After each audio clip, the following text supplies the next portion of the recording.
बच्चों के लिए स्कूल को उनका दूसरा घर कहा जाता है, वह घर जहां हम सुरक्षित महसूस करते हैं। लेकिन फिर क्या हुआ कि हम वहां भी सुरक्षित नहीं हैं। 15 साल की निशा के साथ भी कुछ ऐसा ही हुआ। निशा ने एक नृत्य प्रतियोगिता में भाग लिया था और स्कूल के बाद अपने प्रदर्शन के अभ्यास के लिए अपने दो दोस्तों रमन और पॉल के साथ रुकी थी। डांस की प्रैक्टिस के दौरान निशा के दोस्त पॉल का संतुलन बिगड़ गया और वह गिर पड़े। उसका पैर मुड़ गया था और वह दर्द से कराह रहा था। स्कूल के सभी शिक्षक जा चुके थे और बच्चों के पास उनकी मदद करने वाला कोई नहीं था। तभी निशा दौड़कर मेडिकल रूम में गई, लेकिन तब तक ताला लगा हुआ था। उसी वक्त निशा को लगा जैसे उसके पीछे से कोई ऊपर चला गया हो। जब वह उड़ी तो उसे एक परछाई ऊपर जाती हुई दिखाई दी।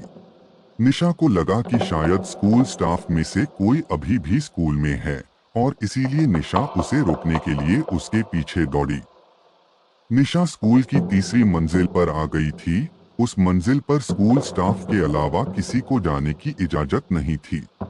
पहले तो निशा वहीं सीढ़ियों के पास खड़ी हो गई और चिल्लाने लगी, लेकिन उसे कोई जवाब नहीं मिला। तो वह थोड़ा आगे गई और देखा कि उस मंजिल पर केवल एक ही कमरा था और वह भी बंद था।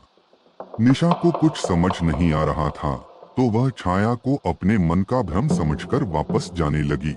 लेकिन तभी उसे एक अजीब सी आवाज सुनाई दी। जब निशा ने मुड़कर उस कमरे की ओर देखा तो उस पर लगा ताला टूटा हुआ था और नीचे गिर गया।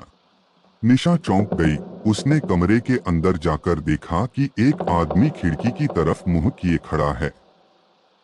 निशा ने उससे पूछा कि क्या वह उसके साथ चलकर पॉल की मदद करेगा, लेकिन उस आदमी ने निशा को कोई प्रतिक्रिया नहीं दी। निशा को सब कुछ बड़ा अजीब लग रहा था। उसने फिर उस आदमी को आवाज दी, लेकिन तभी अचानक उस कमरे का दरवाजा अपने आप बंद होने लगा। यह सब देखकर निशा बहुत तेज डर गई।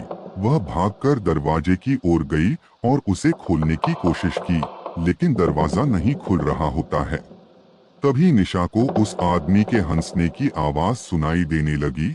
वह बहुत ही भयानक तरीके से हंस रहा था और धीरे धीरे उसकी हंसी तेज होती जा रही थी। निशा की पीछे मुड़कर देखने की हिम्मत नहीं हुई और वह डर के मारे जोर जोर से दरवाजा पीटने लगी।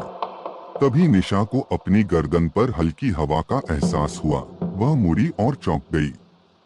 वह आदमी जो थोड़ी देर पहले खिड़की की ओर देख रहा था, अब ठीक उसके सामने खड़ा था। बहुत डरावना लग रहा था।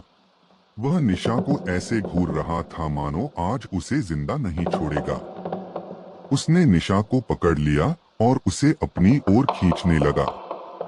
निशा ने रोना बंद कर दिया और डर के मारे चीख पड़ी।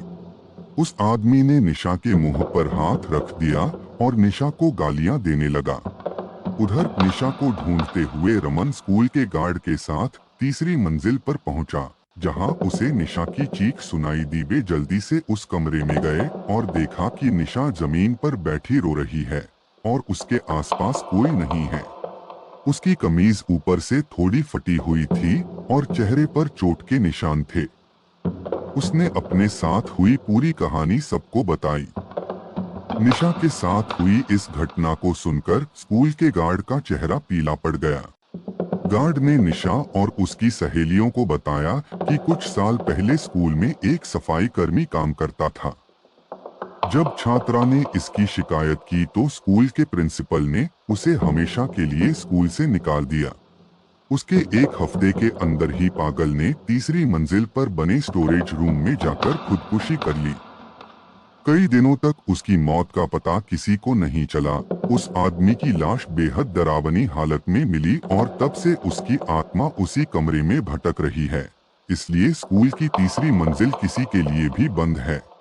इस घटना के बाद निशा इतनी परेशान हो गई कि कुछ दिनों तक वह स्कूल नहीं गई, लेकिन कुछ ही महीनों में उसने एक नए स्कूल में दाखिला भी ले लिया।